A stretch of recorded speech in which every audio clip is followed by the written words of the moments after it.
Hello students, in the previous video I told you that what happens when acid and base reacts with water. So whenever acid and base reacts with water, they both ionizes. They both have tendency to break into ions. Like acid in its dilute solution or in its aqueous solution gives out H plus ion or H3O positive hydronium ion, and bases furnish out OH negative ions. So both of acid and base have tendency to break into ions. Along with that, this concept we are doing in 2 videos, but along with that the important thing is whenever acid or base react with water, high amount of heat evolves out. That means this dilution of acid or base is exothermic in nature. You are aware of what is exothermic. Heat energy is given out. That reaction is called exothermic reaction. Here I have taken one example like H2SO4, sulfuric acid. When added to water, we are getting H2SO4 dilute. Obviously we will be getting H plus and SO4 2 negative there. So it is called dilute H2SO4. Dilute H2SO4 we are getting, along with that high amount of heat evolves out. So this is called exothermic reaction. Same is the case in bases also.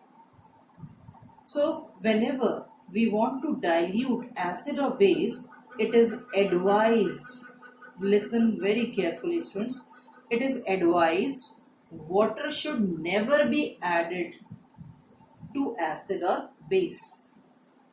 Like students, if your mother is frying something in hot oil, if you add a drop of water, what will happen?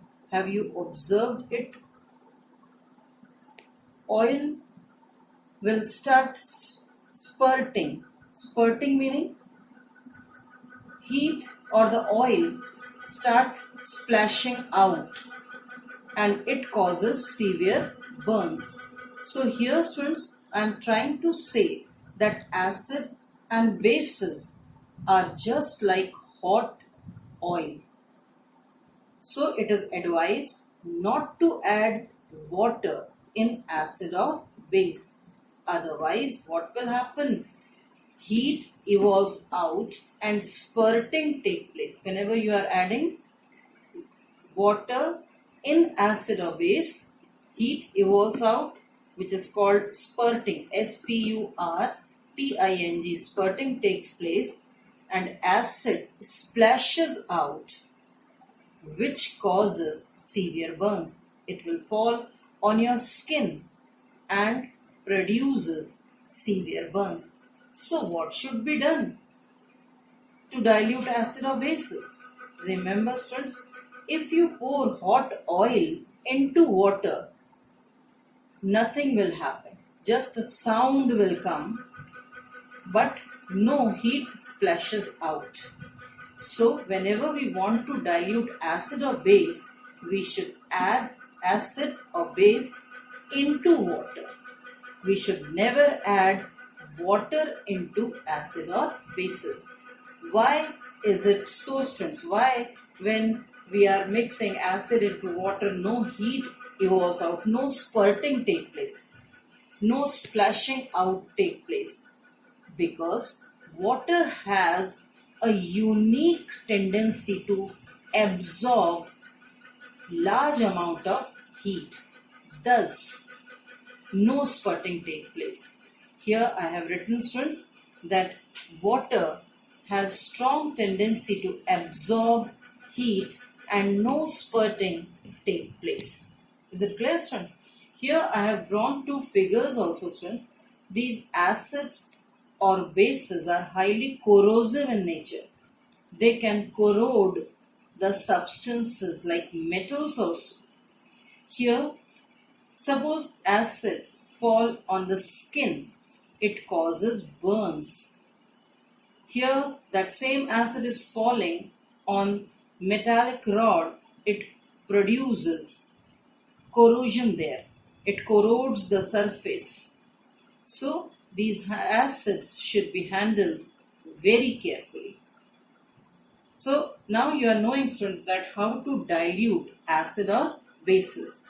Acid or bases should be added to water. Water never be added into acid or base. Very important thing, students.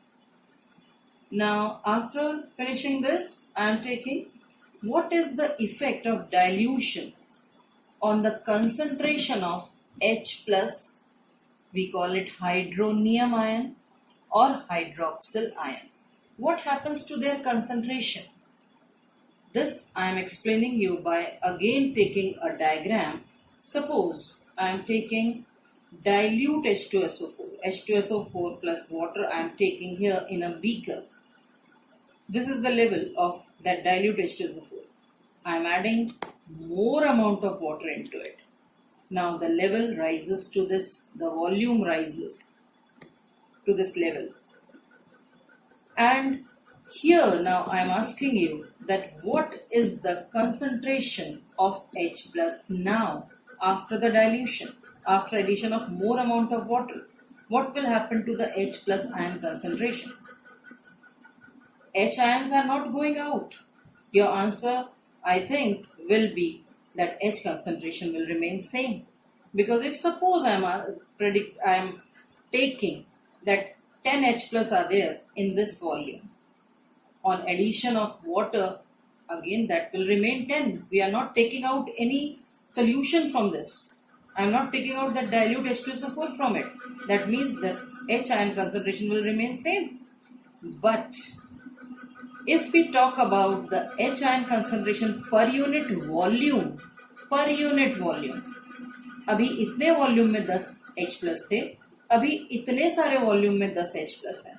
That means in a particular area the H plus ion concentration is decreasing.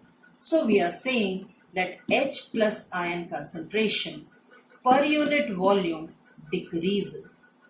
Per unit volume. This is very important line, students. Per unit volume, H plus concentration or H3O ion concentration decreases. Same is the case with bases also. On diluting bases, OH ion concentration decreases per unit volume. Is it clear, students? It is very important. It is asked many times in the board exams. So do it nicely that whenever dilution is done, H ion concentration per unit volume decreases or OH ion concentration per unit volume decreases. Clear, students? Now, what happens when we are doing the reverse? Like now this time instead of water, I am adding more amount of acid into the same solution. Diluted acid we are taking and we are mixing more amount of acid into it. Then what will happen to the H plus concentration? Now we are adding H plus by adding acid because acid is containing what? H plus. So if you are mixing more acid into that solution, H ion concentration will increase in the overall solution. H ion concentration will increase. In NCERT, some questions are given on the H ion concentration.